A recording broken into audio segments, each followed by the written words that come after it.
Okay, section K, the Rough Rider thunders out. So talking about TR's kind of last hurrah in office. All right, so in 1908, Theodore Roosevelt could definitely have ran again, and he probably would have won easily. He was very, very popular, but he felt like he had to stay true to his word, and he had promised he wouldn't run for a third consecutive term.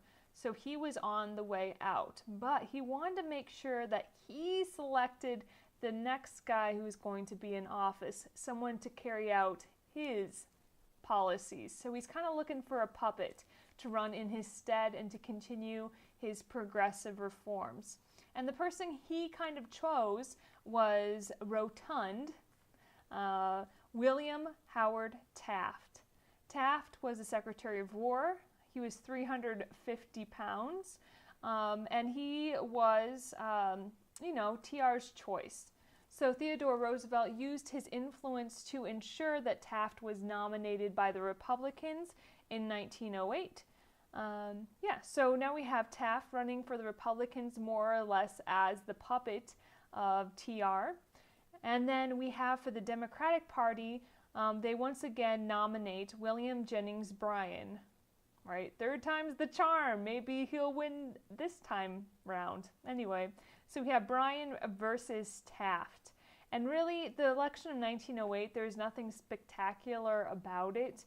Really, both candidates, Taft and Bryan, were kind of running as, I'm going to take the mantle of TR and go with his reforms. Bryan had claimed that Roosevelt had stolen his policies. But nonetheless, it was Taft, not Bryan, who had TR's endorsement. So Taft ends up easily winning. He gets 321 electoral votes to only 162 for Bryan. Kind of surprisingly enough, a socialist candidate had run during this election. His name, Eugene Debs, was probably familiar to you because he was the hero of the Pullman strike. But we're seeing a socialist running. He got about 420,000 votes, so just worth a note. Let's see. So after this election, TR decides that he is going to go hunt some lions in Africa. So he actually leaves the country, and his enemies toasted to the health of the lions. Why not mention that? And when all is said and done, kind of evaluating TR's time in the presidency, he had about 7.5 years there. He really made more noise than he actually made reforms. Yes, he was definitely a reformer. His square deal was important, but he had definitely more bark than bite, sort of speak. He had really just tamed and regulated the trust. He wasn't the trust buster. History kind of labels him as a trust buster, but really he wasn't so much so. Yes, he did break up some trusts, but really he was more of a regulator than a, dissolver of trusts. Let's see. Yeah, so really his most enduring impact he made was actually through conservation. And if the test asks you that, it's conservation all the way through. Other contributions he made, he really expanded the power and the prestige of the presidency. We talked about the fact that he was the first modern president for that very reason. Also, his square deal, his program of the 3 C's, talking about reform, really kind of paves the path to huge reformers we'll see later. The square deal is kind of the precursor to or the grandfather of the New Deal, which we'll be talking about kind of during the Great Depression, that sort of era. So kind of just paving the way for other reformers to come. Also, TR worked and he opened the eyes to the fact that Americans shared this world with other people. And because we are a world power, we had some responsibility there. Yeah. All right, section L, Taft, a round peg in a square hole. I think this is a hilarious title, and I just want to point this out because, a round peg, Taft was well known for being overweight. At one point, he got stuck in the bathtub in D.C., so the nice people of D.C., I don't know who actually did, but they got this ginormous bathtub installed in the White House for Taft, so that won't happen again. Anyway, so a round peg in a square hole, square kind of referring back to the square deal. It's hilarious. Anyway, let's keep talking. All right. So Taft was really expected just to continue and to expand TR's progressive policies. And people liked Taft. Taft was a jovial person. He laughed a lot. People liked his personality. He graduated second in his class from Yale, very intelligent. He had made a good reputation as a good lawyer and a good judge. And he had been a trusted administrator under Roosevelt in the Philippines. So he was really well qualified, and people expected for him just to pick off where Theodore Roosevelt had left off. However, he really didn't have the political skills that Roosevelt had. He didn't like controversy, so he really steered clear of the Congress. Also, he was a poor judge of public opinion and often put his foot in his mouth, meaning he made unwise statements or kind of fought the wrong battles, that sort of thing. And he really wasn't that big of a reformer. He was a mild progressive, but he really wasn't progressive at heart the way Taft was. A really good way to put this is he really went with the status quo. He wasn't going to make waves. He was good with how things were. And an example of this, notably in his cabinet, his group of advisors, there were 0 reformers in it. And just so now we kind of start getting this idea, there's going to be a growing division within the Republican Party. This is a spoiler alert, but just so this gets clear in your mind. The Republican Party more or less is going to split. We're going to see people who are really that's not whatever that word is, really big reformers. They're kind of wanting to see TR's policies put in place. And then we're going to see kind of a more mild sect of the Republican Party who'll be more of like Taft's folks. So we'll be seeing this rift in the Republican Party forming through Taft's presidency. Okay, Section M. The dollar goes abroad as a diplomat. All right. So like I said, Taft was usually go with the status quo sort of guy, but when it came to foreign policy, he was going to try something new. And this policy of his is called dollar diplomacy. What this was is Washington, D.C., or the federal government, suggested to Wall Streeters, people with money, to invest their money in areas of the world that would bring a strategic advantage to the United States. The idea is now the dollar was going to replace TR's big stick. Before, Theodore Roosevelt had really had a very aggressive policy, willing to use force to get things done in an international perspective, but now Taft is replacing that big stick with money. His thought was that if the U.S. increased trade and increased investment in a part of the world, they would also increase their political influence. It makes sense, right? You invest a lot of money in a country, you would think that you'd have more political influence over that country. So what we'll actually see, though, is this dollar diplomacy doesn't actually work very well. And your book gives you a couple examples of how they tried this out, and both kind of instances it fails. First, we'll be talking about China. There's an There's an area in China called Manchuria. So this is a part of China.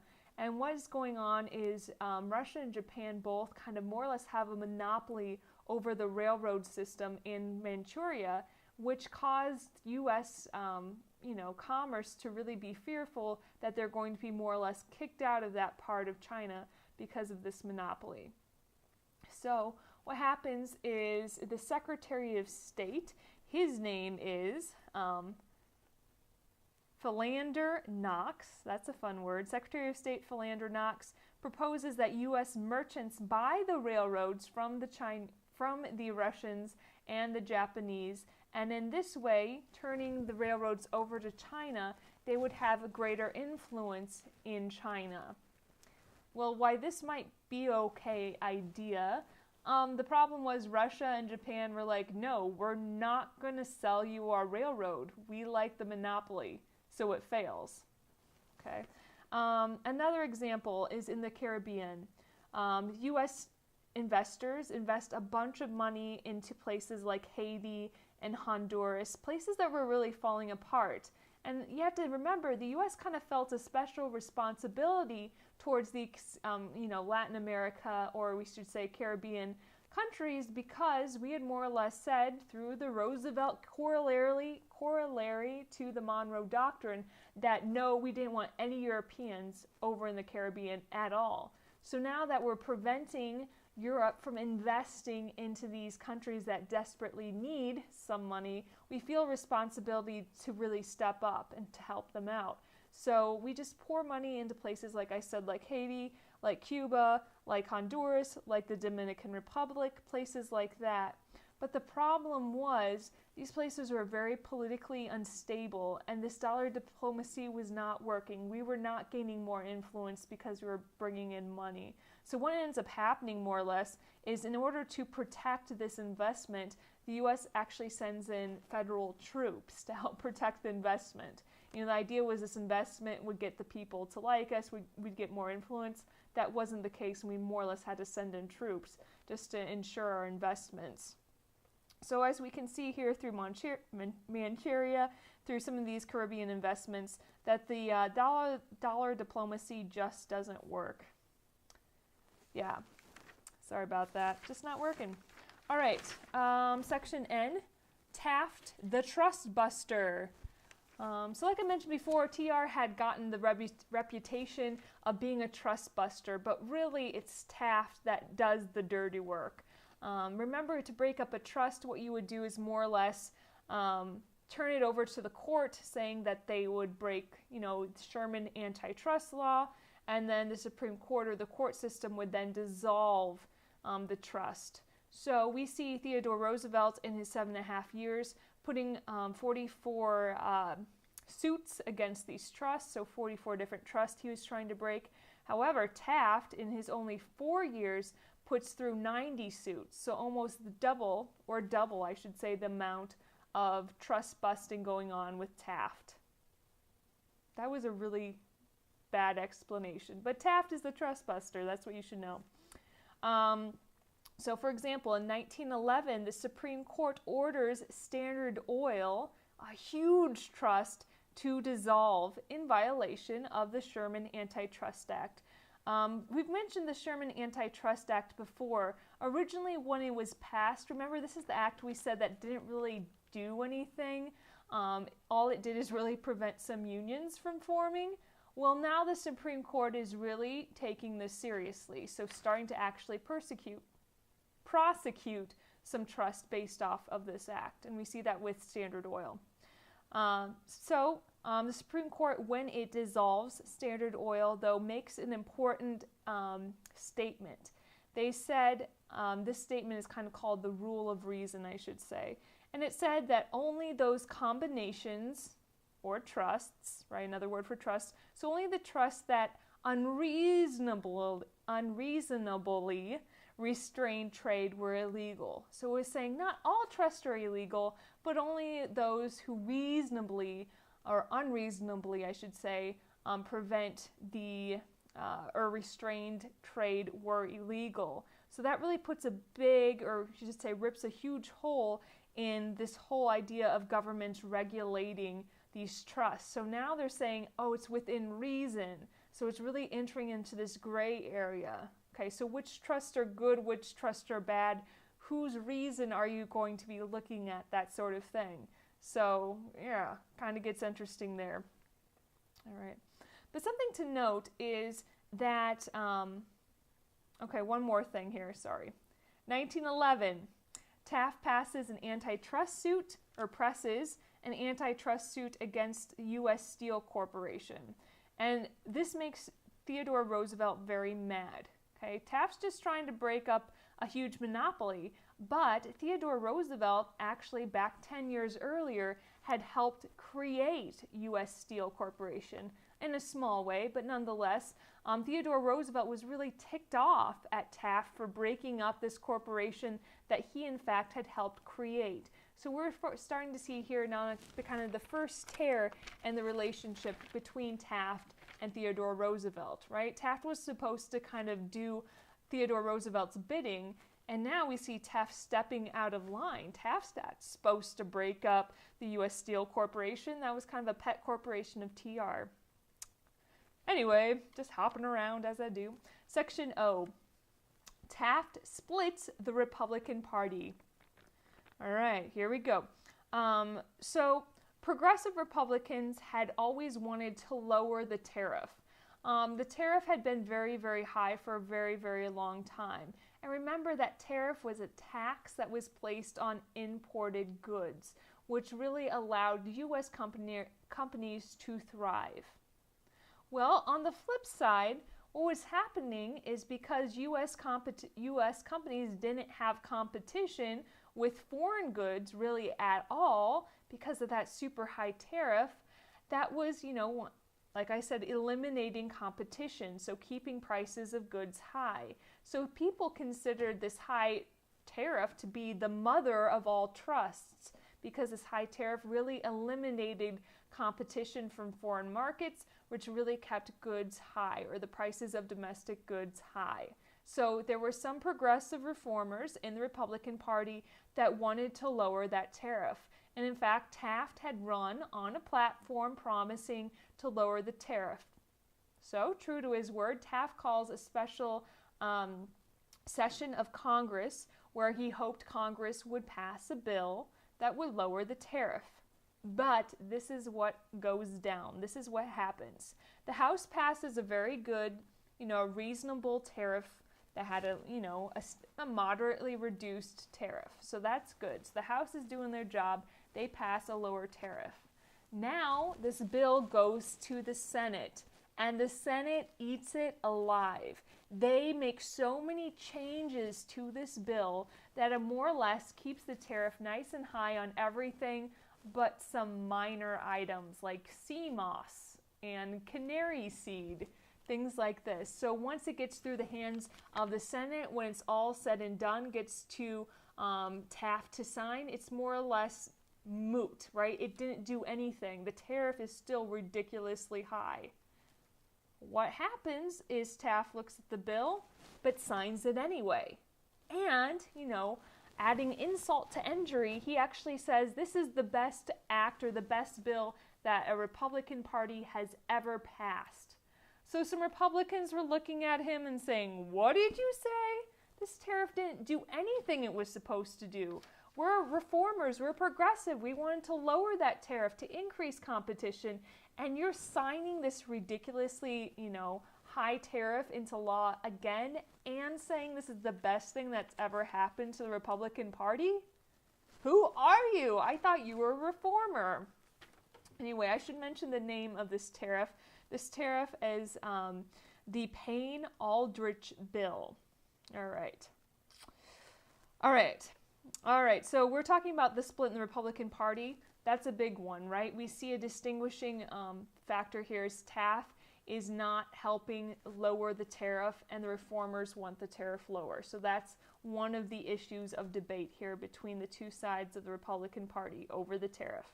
Another side that happens, or a quarrel that happens over the idea of conservation, environment, right? So what happens is the Secretary of the Interior, his name is Richard Ballinger, he opens public land up for corporations in Montana, Wyoming, and Alaska, more or less selling U.S. land to corporations.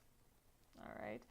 Some people don't like that very much, most notably the head of the Department of Forestry, who we talked about before. His name is Gifford Pinchot. So Gifford Pinchot starts to criticize Ballinger over the selling of this U.S. land to corporations, saying this is not a good idea. So Taft doesn't reinstate Pinchot to his post as the head of the forestry because he says he was insubordinate. Okay, so Pinchot, definitely a progressive, definitely a reformer, definitely a good friend of Theodore Roosevelt. So now that Pinchot is not being reinstated, more or less got fired, people are really, really mad. They're like, here's another rip. between the Republican Party. You know, Taft doesn't seem to be a very good conservationist after all, although that's not true at all. Taft was actually a really good conservationist, but no one paid attention because of this, you know, Ballinger-Pinchot quarrel. Let's see. Okay, so TR comes back from Africa where he was hunting lions and starts to speak up about Taft, starts to voice his own opinions. Most notably, he gives this speech at Osawatomie, Kansas. What's the deal, Kansas? I can't pronounce your cities. Anyway, so he makes this very famous speech in Kansas where he proclaims the doctrine called the New Nationalism. And this is a very, you know, to the heart progressive idea that the national government needs to increase its power in order to stop economic and social abuses. So we're seeing TR coming back from hunting lions and starting to voice his own opinions, really talking about this new nationalism, increasing government power in order to prevent economic and social abuses. Okay, and we see this rift or this, you know, division within the Republican Party being a pretty bad thing for the Republicans. 1910 is a congressional election year, and we see a lot of Republicans losing their seats in Congress. In fact, now the Democrats get the majority within the House. Democrats get 228 seats versus only 161 for Republicans. So this division is not a good thing with Republicans. They're starting to lose seats to the Democrats. All right, section P, last section in this video, the Taft-Roosevelt rupture. Oh no. So this is when this tear completely rips through, okay? This is end. This is the official division between the Republican Party. Okay, so like I mentioned before, we'll see two sections. One, the truer, you could say, progressives, the big reformers, those who love Theodore Roosevelt. And then we see kind of the mild progressives, those kind of old guard, as they're called, Republicans that like the high tariffs, but will be making some reforms. So really it's the progressives versus the old guard. Progressives being Theodore Roosevelt, the old guard being in favor of Taft. Okay, so these progressives create a league. It's called the National Progressive Republican League. And they nominate as their Republican nominee. So this is not talking about the actual national election yet. We're still just trying to decide who the Republican Party is going to nominate. So this progressive wing, you could say the Republican Party, really wants to see a senator from Wisconsin, Senator La Follette, be nominated as a Republican presidential candidate.